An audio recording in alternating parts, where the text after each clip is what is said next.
PS news के Ghaziabad bulletin में आपका स्वागत है। आज शनिवार की प्रमुख खबरें इस प्रकार हैं। कोरोना से दिल्ली में हुई पहली मौत। गाजियाबाद में कोरोना के सक्रिय मामलों की संख्या पहुंची 19। गाजियाबाद के कोशाम्बी थाना क्षेत्र वैशाली सेक्टर 4 में गोर ग्रेविटी हाइट्स कमर्शियल कॉम्प्लेक्स में हुआ बड़ा हादसा। एसी का काम करते समय हुआ बड़ा हादसा। गीतांजलि वेलफेयर एजुकेशनल समिति ने की देवी अहिल्याबाई होलकर की जयंती पर गोष्ठी आयोजित। मिजोरम के राज्यपाल एवं पूर्व सांसद वीके सिंह रहे आज गाजियाबाद। लोगों से की मुलाकात। दुधेश्वरनाथ मंदिर में की पूजा अर्चना। मेरठ मंडल के आयुक्त ऋषिकेश भास्कर यशोद ने ली गाजियाबाद सिटी ट्रांसपोर्ट सर्विसेज को लेकर अहम बैठक। बसों के संचालन को रोड मैप सुनिश्चित करने के निर्देश। अहिल्याबाई होलकर त्रिशताब्दी अभियान का भव्य समापन। मंत्री नरेंद्र कश्यप ने गोष्ठी को किया संबोधित। प्रथम major under 13 badminton state tournament 2025 का हुआ समापन। कैबिनेट मंत्री ने बांटे पुरस्कार।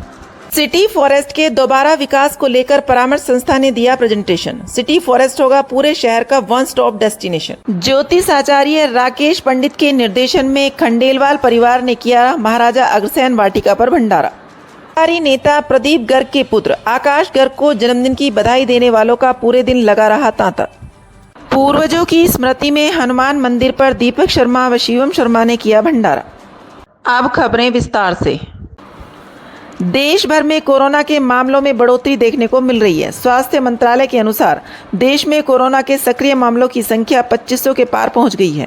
केंद्रीय स्वास्थ्य मंत्रालय ने बताया कि 30 मई तक देश भर में 2710 मामले दर्ज किए गए हैं। दिल्ली में कोरोना के नए वेरिएंट के कारण पहली मौत हुई है। इस साल दिल्ली में कोरोना से यह पहली मौत हुई है। राजधानी में 56 नए मामले पिछले 24 घंटे में दर्ज किए गए हैं। दिल्ली में कोरोना के कुल 294 सक्रिय मामले हो गए हैं। बताया जा रहा है कि दिल्ली में कोरोना से जिस मरीज की मौत हुई है वह पहले से कोई बीमारी से पीड़ित था।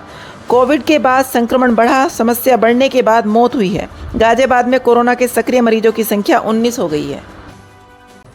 एसी के आउटडोर में कर रहे थे गैस रिफिलिंग, तभी अचानक से सिलेंडर में हुआ ब्लास्ट। दरअसल वैशाली में एक एसी की सर्विस करवाते हुए गैस रिपेयरिंग के दौरान 2 युवकों की सिलेंडर ब्लास्ट होने की वजह से जख्मी हो गए, जिन दोनों में से एक की मौके पर ही मौत हो गई।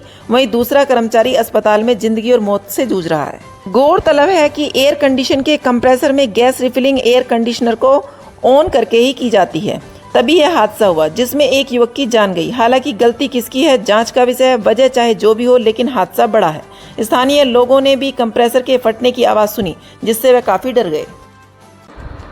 गाजियाबाद गीतांजलि वेलफेयर एजुकेशनल समिति के तत्वाधान में Paramhans public school M block sector 23 Sanjay Nagar में अहिल्याबाई होलकर की 300वीं जयंती के अवसर पर एक भव्य विचार गोष्ठी का आयोजन किया गया।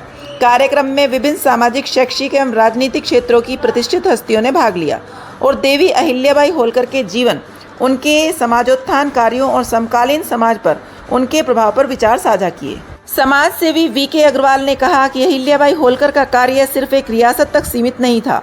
उन्होंने संपूर्ण भारतवर्ष में धर्म, शिक्षा और समाज की अलग जगाई। हमें उनके आदर्शों को आत्मसात करने की आवश्यकता है। समाज सेवी वीके हनुमान ने कहा कि आज के समय में जब सामाजिक मूल्य बदल रहे हैं, ऐसे में अहिल्याबाई होलकर जैसे चरित्र हमें सच्चे नेतृत्व, सेवा और समर्पण की मिसाल देते हैं। उनके जीवन से जुड़ी प्रेरणाएं हर व्यक्ति के लिए उपयोगी हैं। गोष्ठी को अंतर्राष्ट्रीय खिलाड़ी एवं शिक्षाविद डॉक्टर ऋचा सूद, राष्ट्रीय व्यापार मंडल के जिलाध्यक्ष बालकिशन गुप्ता, विभा रावत, बबली कसाना, पार्षद शीतल चौधरी, कार्यक्रम संयोजिका वंदना चौधरी, समिति की चेयरमैन रीता चौधरी, समाजसेवी अरुण चौधरी, भुल्लन, सामाजिक कार्यकर्ता सिमरन रंधावा ने भी अपने विचार प्रकट किए। कार्यक्रम के दौरान पार्षद राजू चौधरी, शिरोमणि त्यागी, कौशल शर्मा, राम गुप्ता एडवोकेट, शबनम खान, पंडित अशोक भारतीय, आशु पंडित, राजकुमार चौधरी, सियाराम यादव, बीपी गर्ग आदि मौजूद रहे। 2 बार के पूर्व क्षेत्रीय सांसद और अब मिजोरम के राज्यपाल डॉक्टर जनरल वीके सिंह बेशक अब क्षेत्र की जनता के नुमाइंदे ना हों, लेकिन यहाँ की जनता के बीच अभी भी उनकी वही जगह है। इसी के चलते वे गाजियाबाद आते रहते हैं और जनता से मुलाकात भी करते रहते हैं। इसी क्रम में वे आज गाजियाबाद पहुंचे, जहां उन्होंने शनिवार सुबह सबसे पहले प्रसिद्ध दुधेश्वरनाथ मंदिर पहुंचकर विधि विधान से पूजा अर्चना की और भगवान दुधेश्वरनाथ का आशीर्वाद लिया। इसके पश्चात वे राजनगर स्थित आवास पर जनता से मिले। इस दौरान उनसे मिलने के लिए लोग पहुंचे। लोगों ने उन्हें उनके जन्मदिन की बधाइयां दी। जनरल वीके सिंह ने सभी का आभार जताया। गाजियाबाद विकास प्राधिकरण सभागार में आयुक्त मेरठ मंडल एवं अध्यक्ष गाजियाबाद विकास प्राधिकरण की अध्यक्षता में सिटी फॉरेस्ट पार्क गाजियाबाद के पुनर्विकास विषय को लेकर एक महत्वपूर्ण बैठक का आयोजन किया गया। इस अवसर पर प्राधिकरण की परामर्शदाता संस्था E&Y द्वारा विस्तृत प्रस्तुतिकरण दिया गया। गौरतलब है कि वर्ष 2023 में आई भीषण बाढ़ के चलते सिटी फॉरेस्ट में पूर्व में कराए गए विकास एवं अनुरक्षण कार्य प्रभावित हुए थे, जिससे पार्क की सौंदर्य व्यवस्था एवं संरचना को भारी क्षति पहुंची थी। प्रस्तुतिकरण में प्रस्तावित किया गया कि पार्क को न केवल पूर्व की तुलना में अधिक आकर्षक और पर्यावरण अनुकूल रूप में विकसित किया जाएगा, बल्कि इसे एक अत्याधुनिक और जन सामान्य के लिए उपयोगी पर्यटन स्थल के रूप में परिवर्तित किया जाएगा। प्रस्तावित सुविधाओं में zip lining, trekking trails, boating, decorative lighting सहित विभिन्न हाई एंड सुविधाएं शामिल होंगी, जिससे यह पार्क एक मॉडल अर्बन फॉरेस्ट के रूप में स्थापित किया जा सकेगा। इस बैठक में आयुक्त, उपाध्यक्ष, नगर आयुक्त सहित गाजियाबाद विकास प्राधिकरण के वरिष्ठ अधिकारी उपस्थित रहे। गाजियाबाद विकास प्राधिकरण नागरिकों के लिए एक स्वच्छ, सुरक्षित एवं आधुनिक हरित पर्यावरण उपलब्ध कराने हेतु प्रयास कर रहा है, जिससे न केवल शहर को सुंदर बनाया जाएगा, बल्कि दिल्ली NCR के लिए पर्यटन स्थल के रूप में उपलब्ध होगा, जहां बच्चों को घूमने फिरने के साथ पर्यावरण से जुड़ाव होगा। गाजियाबाद मेरठ मंडल के आयुक्त ऋषिकेश भास्कर यशोद की अध्यक्षता में Ghaziabad city transport services limited Ghaziabad की निदेशक मंडल की 8वीं बोर्ड बैठक आहूत हुई। बैठक के दौरान अध्यक्ष की अनुमति से बैठक का एजेंडा प्रस्तुत किया गया। एजेंडा से पूर्व Ghaziabad city transport limited Ghaziabad की निदेशक मंडल की 6ठी बैठक दिनांक 27/9/2023 में लिए गए निर्णयों पर ली गई। प्रत्येक एजेंडे पर निदेशक मंडल के विस्तृत विचार विमर्श के पश्चात बोर्ड द्वारा निर्णय लिए गए, जिसमें मंडलायुक्त ऋषिकेश भास्कर यशोद, जिलाधिकारी दीपक मीणा, GDA VC अतुल वत्स, नगर आयुक्त विक्रमादित्य सिंह मलिक, अपर पुलिस उपायुक्त सचिदानंद, जयदीप वर्मा, प्रमोद कुमार, केशरी नंदन चौधरी थे। आयुक्त ने सभी अधिकारियों को निर्देशित किया कि जनपद वासियों की सुविधा अनुरूप नियमानुसार बस संचालन हेतु रोड मैप सुनिश्चित किया जाए। जो बसें सवारियों, यात्रियों के लिए कई किलोमीटर खाली चलती हैं, उनके लिए ऐसा रोड मैप बनाया जाए कि उन्हें सवारियों के लिए ज़्यादा मशक्कत ना करनी पड़े। अक्सर देखा जाता है कि कई रूटों पर बस सर्विस नहीं है, जिससे स्थानीय लोग, ड्यूटी करने वालों को, अन्य यात्रियों को काफ़ी परेशानियों का सामना करना पड़ता है। ऐसी परेशानियों से बचने हेतु आवश्यक है कि बस सेवाओं हेतु एक सुव्यवस्थित रोड मैप तैयार किया जाए। प्रथम major under 13 badminton state tournament 2025 का समापन समारोह भव्य रूप से संपन्न हुआ। टूर्नामेंट के तीसरे और अंतिम दिन खेले गए फाइनल मुकाबले अत्यंत रोमांचक और प्रतिस्पर्धात्मक रहे।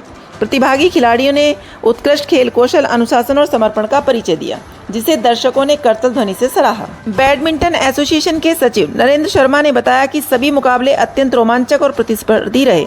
खिलाड़ियों ने अनुशासन में रहते हुए पूरे जोश और लगन के साथ प्रतियोगिता में भाग लिया। टूर्नामेंट की सफलता में खिलाड़ियों के साथ साथ आयोजन समिति और दर्शकों का भी विशेष योगदान रहा। फाइनल विजेताओं में बालक वर्ग सिंगल्स में विजेता बने शार्दुल खत्री कानपुर व उप विजेता रहे कुशाग्र द्विवेदी लखनऊ। बालक वर्ग डबल्स में विजेता रहे कुशाग्र द्विवेदी लखनऊ एवं शिवेश गुप्ता।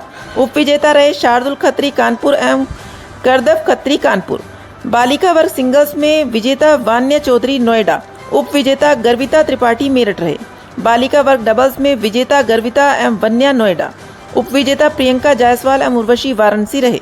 प्रतियोगिता के मुख्य रेफरी अजय सिंह ने टूर्नामेंट की भूरी प्रशंसा करते हुए इसे उत्तर प्रदेश में अब तक की सबसे संगठित और सफल प्रतियोगिता बताया। गाजियाबाद पुण्य श्लोक अहिल्याबाई होलकर जी की 300वीं जयंती के उपलक्ष्य में आयोजित त्रिशताब्दी समारोह श्रृंखला का समापन गाजियाबाद में एक भव्य NGO संगोष्ठी के साथ हुआ। यह आयोजन भाजपा गाजियाबाद महानगर द्वारा नेहरू नगर स्थित भाजपा कार्यालय में किया गया, जिसमें जिले के प्रमुख सामाजिक संगठनों, गणमान्य अतिथियों और भाजपा पदाधिकारियों ने भाग लिया।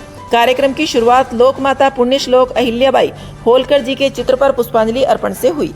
स्वतंत्र प्रभार राज्य मंत्री नरेंद्र कश्यप ने अपने प्रेरणादायी उद्बोधन में कहा कि अहिल्याबाई ने अपने शासनकाल में नारी सशक्तिकरण और जनहितकारी कार्यों के जो मानक स्थापित किए हैं, वे आज भी प्रासंगिक हैं। उनके जीवन से प्रेरणा लेकर आज हम समाज को सकारात्मक दिशा देने के लिए कटिबद्ध हैं। इस त्रिशताब्दी अभियान के माध्यम से प्रदेश सरकार और भाजपा संगठन समाज के विभिन्न वर्गों को जोड़कर जन कल्याण के लक्ष्यों की दिशा में निर्देश कार्य कर रहे हैं। इस संगोष्ठी के माध्यम से सामाजिक संगठनों के साथ मिलकर हम सकारात्मक बदलाव की दिशा में ठोस संकल्प ले सकते हैं। युवा पीढ़ी का इस अभियान में उत्साहपूर्वक भाग लेना निसंदेह भविष्य के लिए आशाजनक संकेत है। गाजियाबाद के प्रसिद्ध ज्योतिषाचार्य एवं राजनगर निवासी राकेश पंडित के निर्देशन में मनोज खंडेलवाल एवं धर्मपत्नी भावना खंडेलवाल तथा पुत्र संकेत खंडेलवाल ने महाराजा अग्रसेन वाटिका पर शनिवार को भव्य भंडारे का आयोजन किया। भंडारे में देसी घी का हलवा भी भोजन के साथ बांटा गया। इस अवसर पर पंडित राकेश शास्त्री स्वयं मौजूद रहे। उन्होंने महाराजा अग्रसेन वाटिका में संचालित भंडारे की व्यवस्थाओं की प्रशंसा करते हुए कहा कि शहर में इस तरह का सुंदर व्यवस्थाओं के साथ संचालित भंडारा दूसरा कहीं नहीं है। उन्होंने भंडारे में स्वच्छता एवं भोजन की पौष्टिकता की भूरी प्रशंसा की। इस अवसर पर पूजा वर्मा भी मौजूद थीं। नेता प्रदीप गर्ग के पुत्र आकाश गर्ग को जन्मदिन की बधाई देने वालों का पूरे दिन लगा रहा तांता। जागृति विहार निवासी व्यापार मंडल के अध्यक्ष प्रदीप गर्ग पुत्र आकाश गर्ग का जन्मदिन शनिवार को धूमधाम से मनाया गया। आकाश गर्ग को बधाई देने वालों का सुबह से ही तांता लगा रहा। उनके जन्मदिन पर बधाई देने के लिए भाजपा के महानगर अध्यक्ष मयंक गोयल, पत्रकार संदीप सिंघल, डॉक्टर हरीश शर्मा आदि पहुंचे। सोशल मीडिया पर उन्हें बधाई दिए जाने का सिलसिला शुरू से ही लगा रहा। रामलीला कमेटी के कोषाध्यक्ष एडवोकेट तरुण शर्मा व उनके बड़े भाई दीपक शर्मा निवासी बंसी बिहार संजय नगर ने शनिवार को हनुमान मंदिर एफ ब्लॉक संजय नगर पर अपने पूर्वजों की स्मृति में कड़ी चावल का भंडारा बांटा। शर्मा परिवार द्वारा कहा गया कि पूर्वजों की आत्मा की शांति हेतु उन्होंने यह भंडारा किया है तथा पूर्व में भी वे इस तरह के भंडारे करते रहे हैं। नहीं है कृपया लाइक और सब्सक्राइब अवश्य करें और हाँ, पहले आइकॉन अवश्य दबाएं ताकि आपको हमारी लेटेस्ट वीडियो का नोटिफिकेशन मिलता रहे। धन्यवाद।